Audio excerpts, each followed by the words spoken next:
प्रत्येक वेळी उपवासाला साबुदाणा खिचडी किंवा साबुदाणा वडे असे काहीतरी प्रत्येक वेळी एकसारखेच करण्यापेक्षा जरा काहीतरी आज आपण वेगळं करूया।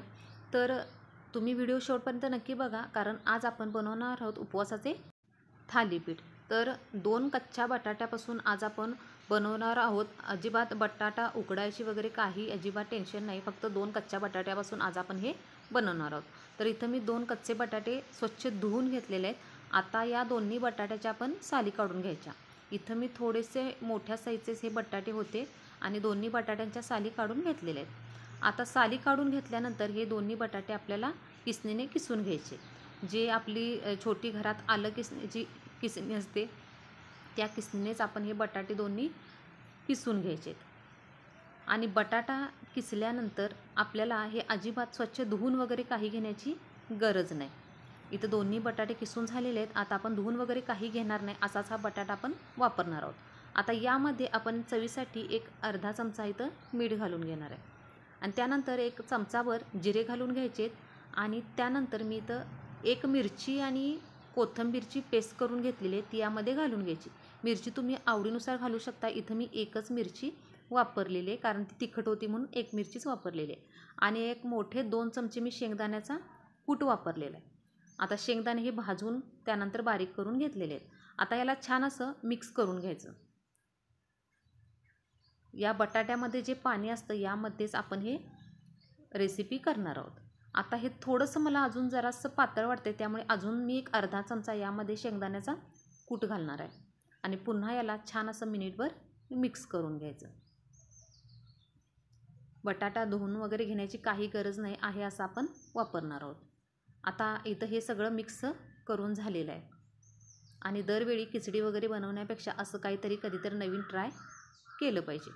आता त्यानंतर मी गॅसवर कढई गरम करायला ठेवलेली आहे आणि यानंतर आता यामध्ये साधारण 1-2 चमचे तेल घालून घ्यायचं आणि तेल गरम झाले की आपण अशा पद्धतीने थोडं थोडं बॅटर घेऊन हातानेच अशा पद्धतीने पसरून घ्यायचं आणि गॅस लो टू मीडियम ठेवायचा। फुल गॅस अजिबात करायचा नाही, कारण हे वरून करपू शकतं आणि आतून बटाटा आपला कच्चा राहू शकतो। त्यामुळे लो टू मीडियम गॅसवरच आपल्याला हे 4 ते 5 मिनिट भाजून घ्यायचं आहे।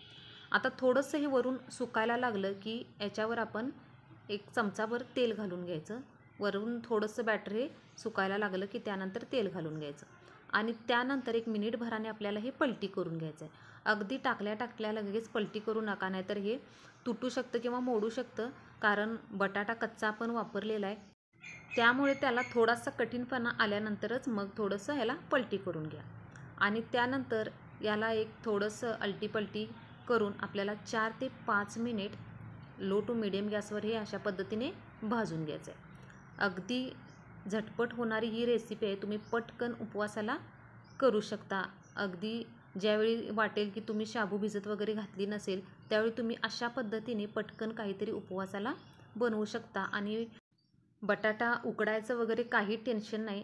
तुम्ही फक्त कच्चा बटाटा किसून घेऊन यामध्ये हे साहित्य घालून तुम्ही अशा पद्धतीने उपवासाचे हे थालीपीठ करू शकता। आता तुम्ही बघू शकता जवळजवळ एक 4 ते 5 मिनिट झालेले आहेत आणि याला छान असा क्रिस्पीपणा आलेला आहे आणि आता हे मी थालीपीठ बाजूला काढून घेणार आहे, एका ताटामध्ये काढून घेणार आहे आणि त्यानंतर अशा पद्धतीने मी अजून एक थालीपीठ बनवून घेणार आहे। यावेळी देखील मी 1-2 चमचा तेल घालून घेतलेलं आहे आणि अशा पद्धतीने हे बॅटर हातानेच मी पसरवून घेतलेलं आहे आणि हे चवीला देखील तेवढंच भारी लागतं, कारण कच्चा बटाटा असल्यामुळे याला क्रिस्पीपणा छान येतो। थोडंसं मी तेल सोडून घेतलेलं आहे आणि याला देखील अलटी-पलटी करून एक 4 ते 5 मिनिट आपल्याला हे देखील भाजून घ्यायचं आहे। अशा पद्धतीने ही दोन्ही माझी थालीपीठं बनवून झालेले आहेत आणि याच्यासोबत तुम्ही असेही खाऊ शकता किंवा दह्यासोबत देखील तुम्ही खाऊ शकता। असं खाल्लं तरीसुद्धा ते छान लागतं।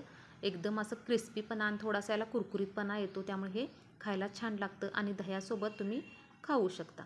तर अशा पद्धतीने आपले हे कच्च्या बटाट्यापासून उपवासाचे थालीपीठ तयार झालेले आहे। तर तुम्ही पण अशा पद्धतीने एकदा नक्की ट्राय करून बघा आणि व्हिडिओ कसा वाटला हे कमेंट करून सांगा। व्हिडिओ आवडला तर चॅनलला नक्की लाईक, शेअर आणि सबस्क्राईब नक्की करा।